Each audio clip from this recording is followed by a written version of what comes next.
रुद्रमादेवी और वीरभद्र काकतीय वंश की अनूठी प्रेम कहानी। भाग 1 जन्म और प्रारंभिक जीवन। दक्षिण भारत का इतिहास अनेक महान राजाओं और वीरांगनाओं की गौरवशाली गाथाओं से भरा पड़ा है। इन्हीं में से एक थी रानी रुद्रमादेवी, जो काकतीय वंश की पहली महिला शासक बनी। तेलंगाना के वारंगल में जन्मी रुद्रमादेवी का जीवन बचपन से ही साधारण न होकर असाधारण रहा। उनका जन्म लगभग 1259 ईस्वी के आसपास गणपतिदेव के घर हुआ, जो काकतीय वंश के शक्तिशाली सम्राट थे। गणपतिदेव की कोई संतान नहीं थी और जब उन्हें पुत्री प्राप्त हुई तो उन्होंने उसे पुत्रवत पालने का निर्णय लिया। राज्य की सुरक्षा और शासन की निरंतरता हेतु उन्होंने रुद्रमादेवी को रुद्रदेव नाम देकर राजकुमार के रूप में प्रस्तुत किया। रुद्रमादेवी ने बाल्यकाल से ही युद्ध कला, घुड़सवारी और राजनीति की शिक्षा लेना प्रारंभ कर दिया था। उनकी शिक्षा में गुरुवार भास्कराचार्य और सैनिक प्रमुखों की महत्वपूर्ण भूमिका रही। उनकी शिक्षा में न केवल तलवारबाजी और रणनीति शामिल थी, बल्कि न्याय, नीति और धर्म का भी गहरा अध्ययन कराया गया। उनके तेज और साहस को देखकर दरबार के बुजुर्ग भी आश्चर्यचकित रह जाते थे। रुद्रमादेवी का जीवन उन सभी रूढ़ियों के विरुद्ध था जो महिलाओं को सीमित करती थी। इसी संघर्षपूर्ण जीवन के बीच एक ऐसा योद्धा था जिसने रुद्रमादेवी के जीवन को प्रेम की दिशा दी। उसका नाम था वीरभद्र। भाग 2 वीरभद्र का परिचय और पहली भेंट। वीरभद्र एक वीर और प्रजावत्सल योद्धा था, जो काकतीय सेना में सेनापति के रूप में नियुक्त हुआ था। वह विशाखापत्तनम के एक प्रतिष्ठित कुल से संबंध रखता था और बचपन से ही पराक्रम की कहानियों में पला था। उसकी वीरता और नीतिगत दृष्टि ने उसे राज्य के महत्वपूर्ण अभियानों में नेतृत्व करने का अवसर दिया। जब वह पहली बार वारंगल के राजदरबार में उपस्थित हुआ, तब उसकी आयु केवल 22 वर्ष थी और रुद्रमादेवी 20 वर्ष की थी। उस दिन दरबार में एक विशेष सभा का आयोजन था, जहां नए योद्धाओं का परिचय कराया जा रहा था। रुद्रमादेवी सादगी और गरिमा से मंच पर विराजमान थी और वीरभद्र की आंखें पहली बार उनसे टकराईं।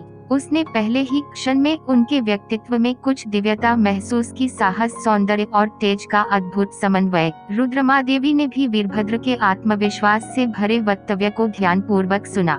जब वीरभद्र ने अपना भाषण समाप्त किया, तब राजमहल में तालियों की गूंज उठी। गणपतिदेव ने उसे काकतीय सेना के एक प्रमुख अंग की जिम्मेदारी सौंपी और रुद्रमादेवी ने स्वयं उसके कार्यों पर निगरानी रखने का प्रस्ताव दिया। यह प्रस्ताव केवल रणनीतिक नहीं था, उनके भीतर भी एक अलक्षित आकर्षण पनपने लगा था। भाग 3 युद्ध का मैदान और बढ़ती नजदीकियां। 1259 ईस्वी में काकतीय राज्य पर चालुक्य राजवंश ने आक्रमण कर दिया था। इस संकट की घड़ी में रुद्रमादेवी और वीरभद्र को एक साथ युद्ध की योजना बनानी पड़ी।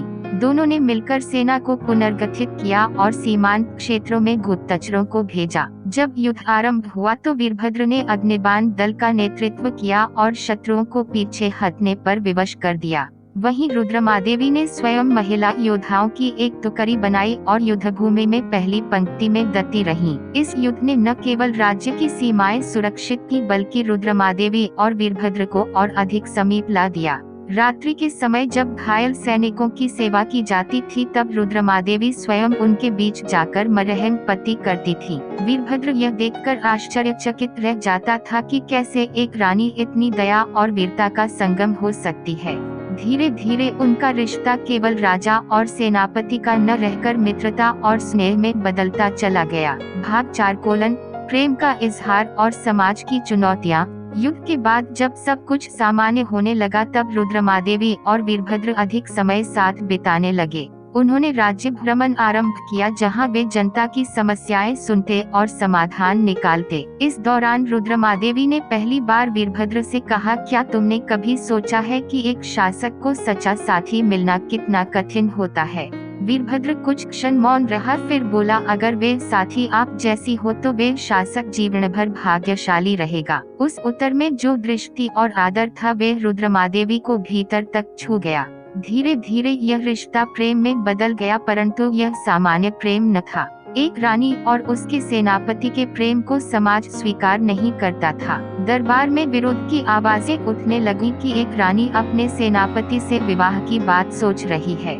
गणपतिदेव भी आरंभ में इस प्रस्ताव से सहमत नहीं थे, क्योंकि वे चाहते थे कि रुद्रमादेवी किसी उच्च कुल के राजकुमार से विवाह करें। भाग 5 रुद्रमादेवी का निर्णय और शिक्षा। रुद्रमादेवी ने दरबार में सभी के समक्ष एक ऐतिहासिक भाषण दिया। उन्होंने कहा, यदि एक शासक अपनी इच्छा से अपने जीवन साथी का चुनाव नहीं कर सकता, तो वे जनता की स्वतंत्रता कैसे सुनिश्चित करेगा। उन्होंने यह भी स्पष्ट किया कि वीरभद्र न केवल वीर है, बल्कि नीति और धर्म का पालन करने वाला आदर्श पुरुष है। उनकी यह बातें सुनकर दरबार की वयोवृद्ध सदस्य भी प्रभावित हुए। गणपतिदेव ने अंततः यह स्वीकार किया कि रुद्रमादेवी का चुनाव उचित है। रुद्रमादेवी और वीरभद्र का विवाह पूरे राज्य में एक प्रेरणा बन गया। लोगों ने पहली बार देखा कि एक रानी ने अपने जीवन का निर्णय स्वयं लिया और समाज को बदला। भाग 6 संयुक्त शासन और जनहित। विवाह के बाद भी रुद्रमादेवी ने शासन में वीरभद्र को केवल परामर्शदाता की भूमिका दी। उनका मत था कि स्त्री यदि शासन की अधिकारिणी हो तो वे दूसरों पर निर्भर नहीं रहनी चाहिए। वीरभद्र ने भी इस भूमिका को पूरी निष्ठा से निभाया और अपनी शक्ति का कभी दुरुपयोग नहीं किया। वे दोनों साथ मिलकर जन कल्याण योजनाओं का संचालन करते थे। वारंगल में जलाशयों का निर्माण, कृषि सुधार और शिक्षा संस्थानों की स्थापना इसी युग की देन है। भाग 7 किले की रक्षा और अंतिम युद्ध। 1285 में यादव वंश के आक्रमण का सामना रुद्रमादेवी और वीरभद्र को एक बार फिर करना पड़ा। इस बार शत्रु संख्या में अधिक और घातक शस्त्रों से लैस थे। रुद्रमादेवी ने वीरभद्र के साथ मिलकर किले की सुरक्षा रणनीति बनाई। आक्रमण के दिन वीरभद्र ने मोर्चा संभाला और हजारों सैनिकों को पीछे धकेल दिया, लेकिन इसी युद्ध में वे गंभीर रूप से घायल हो गए। रुद्रमादेवी उन्हें देखकर रो पड़ी, परंतु उन्होंने स्वयं युद्ध में उतरने का निर्णय लिया। उन्होंने अपने सैनिकों को जोश और साहस दिया और विजय प्राप्त की। भाग 8 विरासत और प्रेरणा। वीरभद्र की मृत्यु ने रुद्रमादेवी को तोड़ दिया, परंतु उन्होंने अपने दुख को राज्य सेवा में बदल दिया। उन्होंने वीरभद्र की स्मृति में एक विशाल महल और सैनिक प्रशिक्षण केंद्र की स्थापना की। रुद्रमादेवी के शासन को आज भी तेलंगाना में स्वर्ण युग कहा जाता है। उन्होंने साबित किया कि प्रेम और कर्तव्य साथ साथ निभाए जा सकते हैं। उनकी कहानी हमें यह सिखाती है कि स्त्री केवल स्नेह की प्रतीक नहीं बल्कि शक्ति का भी स्तंभ होती है।